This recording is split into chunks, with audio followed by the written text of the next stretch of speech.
Hi sir, good day po. I am Josephine Rose Alvara and I am from Group 1. And my group mates are Bumbita Joy Sidal, Baldon April Joy, Baal Jafel, and Kaganda Jomar. So for today, we will talk about or we will present about the module of instruction under the common competencies. And our qualification is Food and Beverage Services, Superseded NC2. So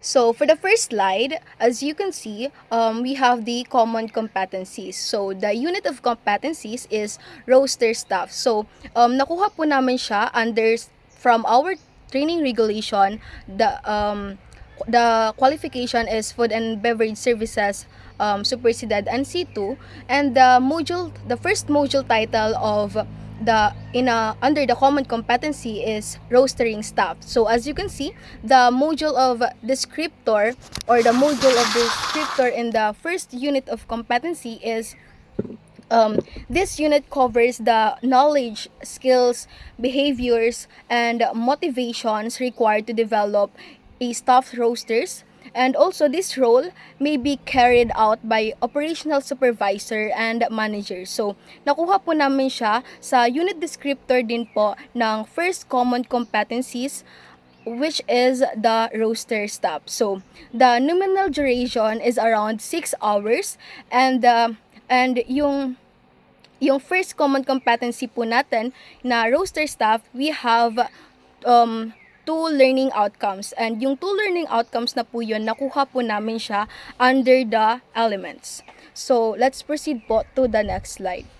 Details of learning outcomes. So, as you can see po, the first learning outcomes of the first unit competencies under roster staff is develop and implement staff roster. So, for the assessment criteria, number 1 is we have the rosters are developed in accordance with company agreements and wage budgets. So, as you can see, in the arrow, nakuha po namin siya under the performance criteria under po sa training regulations po namin.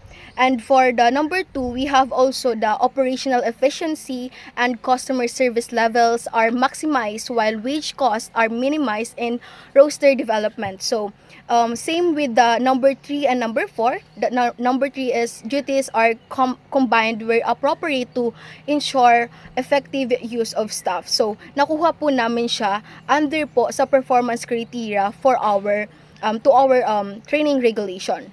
So, let's move to the contents. So, under po sa contents na nakuha po namin siya or pumili po kami ng suitable or appropriate required knowledge and skills na pwede po namin ilagay sa contents po namin. So, for example, the first contents under the learning outcomes number 1, which is the develop and implement staff roster, is the role of roster and their importance in controlling staff costs. It is under the required knowledge. And also, we have the factors to be considered when developing rosters. So, under po siya sa required knowledge also. And also, we have the formats for presentation of staff rosters and details to be included. So, under din po siya sa required knowledge. And then, kumuha din po kami sa mga required skills like organize information and prepare staff rosters. So, yun po. So, let's come now to the condition. So, as you can see in the condition, nakuha po namin siya sa range of variables. So, under the range of variables, under po sa training regulation po namin sa TR, which is the qualification under Food and Beverage Services NC2 superseded, is that we have an individual development, a whole establishment, a specific project, and also we have the number of hours we work in a given shift.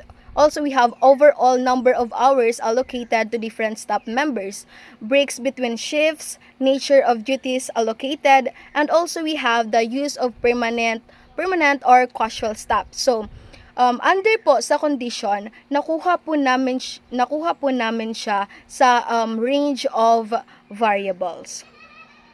So, as you can see po in the number 1, an individual department. So, nakuha po namin siya sa range of variables of our TR. So, let's come now to the methodologies. So, under the methodologies, nakuha din po namin siya sa common competency in the section 3 po sa training regulation po namin sa TR. So, under po sa section 3, we have the basic, common, and core. So, yung kinuha po namin is common competency because of the module of instruction is under po sa common competencies. And with that, yung methodology po na ginamit namin na nandito po sa TR is that discussion and case study. And then kinopy-paste po namin siya, nilipat po namin siya sa aming CBC. And also, same with the assessment methods or the assessment approach in the training regulation. So we have the observation, interview, and written test. So yun lang po. So let's come now to the learning outcomes number 2. Under the number 1 unit of competency, the roster staff, is we have the learning outcomes number 2, which is the maintain staff records. So under the learning outcomes number 2, we have the assessment criteria, contents, condition, methodologies, and assessment methods. So under the assessment criteria, we have the timesheets and other documentation are completed accurately with designated timelines. So, nakuha po namin siya sa performance criteria po under po our qualifications. And also, same with the contents, nakuha din po namin siya sa training regulation din po namin under po sa required knowledge and skills. So, yung for example, the first content is we have formats and presentations. So, nandito po siya of staff rosters and details to be included. So, nandyan po siya as you can see in the arrow. And also, the number 2, we have also the knowledge on area of operation for which roster is being developed. So, under din po siya sa required knowledge. And also, nag-identify din po kami ng appropriate required skills na nilagay po namin sa contents. So, in the conditions po, so we have an individual department. Number 2 is number of hours work in a given shift. Also, we have breaks between shifts, and also we have the nature of duties allocated.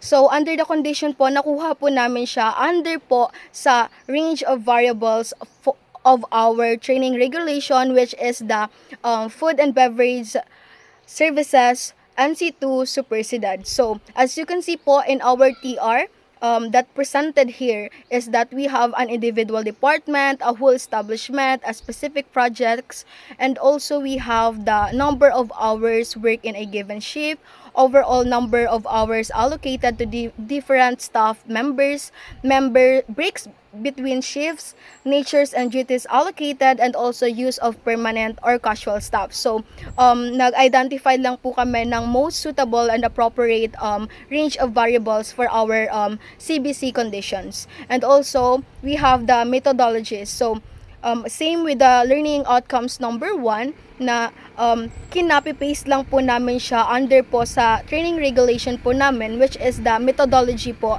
under po sa section 3 of common competencies. So, as you can see po, under the methodology, we have discussion and case study. Then, copy-paste po from the TR to our CBC. So, as you can see from our papers, we have the discussion and case study. Same with the assessment methods, na copy-paste po namin din po namin siya under po sa assessment approach po ng training regulation. So, under po the assessment of our training regulation, we have the observation, interview, and written test. And makikita nyo po sa papers po namin na kinapipaste po namin siya under po sa assessment approach of our qualification.